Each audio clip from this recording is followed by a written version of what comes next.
Welcome back to the next segment of our interview with Gareth Porter. Gareth just returned from Iran. Gareth is a historian, investigative journalist. Welcome back. Thank you, Paul.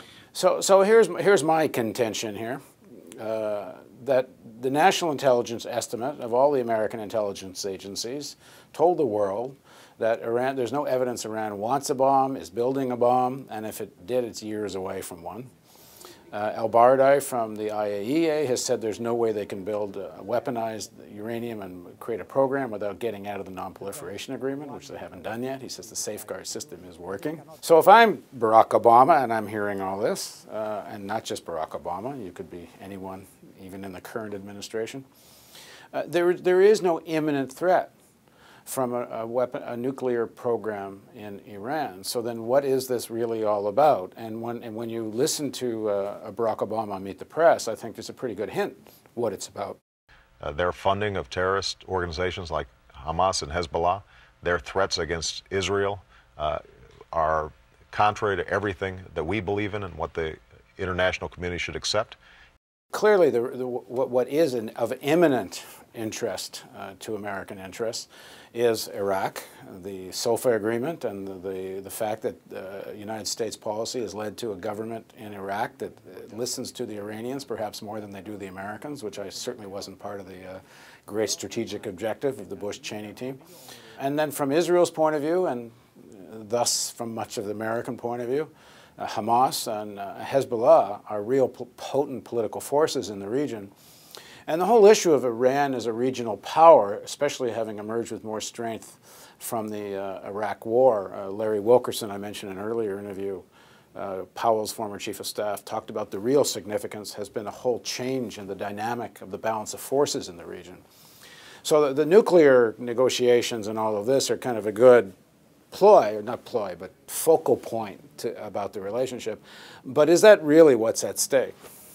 Well, there's no doubt that the nuclear issue is embedded in a much broader set of issues that do have to do with Iran as a regional power, and whether the United States is going to accept that, whether the United States is going to continue to try to contain Iran in terms of its power in the region, to try to continue to be the dominant power, to have a clear hierarchy of power between the United States and Iran in the region or not. And this is where when you talk to Iranian officials and analysts, they're all very well aware that this is really what the ultimate issue is. And what the Iranians are saying, and this is really across the board, regardless of whether they are hardliners or people who are really interested in negotiations with the United States, they're all saying, look, Iran has a position in the region which is so based on natural power, natural sources of influence in the region, that the United States realistically cannot shake that. It cannot change the reality. A country with an enormous population and a sophisticated economy, and that's where they are. It's not really that so much as it is the natural affinity culturally and religiously between Iran and obviously the Shia in Iraq, the Shia in Lebanon, of course, represented by Hezbollah, and of course the Hamas and other anti-Israeli forces in the Israeli-Palestinian conflict. These are affinities which the Iranians say, cannot be changed by the United States either threatening Iran or trying to wield military power in the region. So they have a very strong case here that the United States is simply refusing to recognize the fundamental realities here that cannot be changed. And that's why I think, ultimately the United States does have to reach a new understanding of the geopolitics of this situation. In one of the debates, Obama said something very interesting. He said, we have to accept Iran as a power in the region. That if you didn't want Iran to be a power in the region, you shouldn't have invaded Iraq. And ironically, the single thing that has strengthened Iran over the last several years has been the war in Iraq. Iraq was Iran's mortal enemy. That was cleared away. And what we've seen over the last several years is Iran's influence grow. And he said that in one of the debates. Now, I never heard him say it again.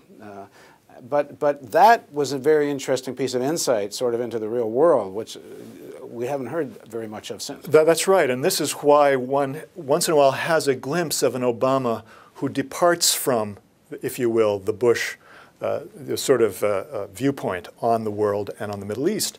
And one has to believe that Obama is capable of understanding a policy, the need for a policy that goes beyond what Bush was trying to do, not just the absence of military threat to Iran, but the need to really come to terms with Iran. And that's why I think you have this debate within the Iranian regime between those people who really are not that interested in negotiations with the United States and don't really have any hope. Just to add to that, the choice of Biden was interesting because on Iran, Biden was one of the few people in the primaries who was actually focusing on this issue. I remember a quote from Biden where he said, if you don't want Iran to have a weapons program, don't keep threatening regime change. If you got word from the U.S. intelligence community that Ahmadinejad and his government were on the verge of having a nuclear bomb capable of hitting targets in the region on missiles, what would you do? Well, first of all, I would do away with the policy of regime change. What we're saying to everybody in Iran is, look, by the way, give up the one thing that keeps us from attacking you, and after that we're going to attack you. Yeah. We're going to take you down. It's a bizarre notion. This is the real logic of, the threat to Iran and pressure on Iran really backfiring, whereas if you recognize Iran's legitimate interests and you're willing to negotiate on the basis of that, you can make a deal.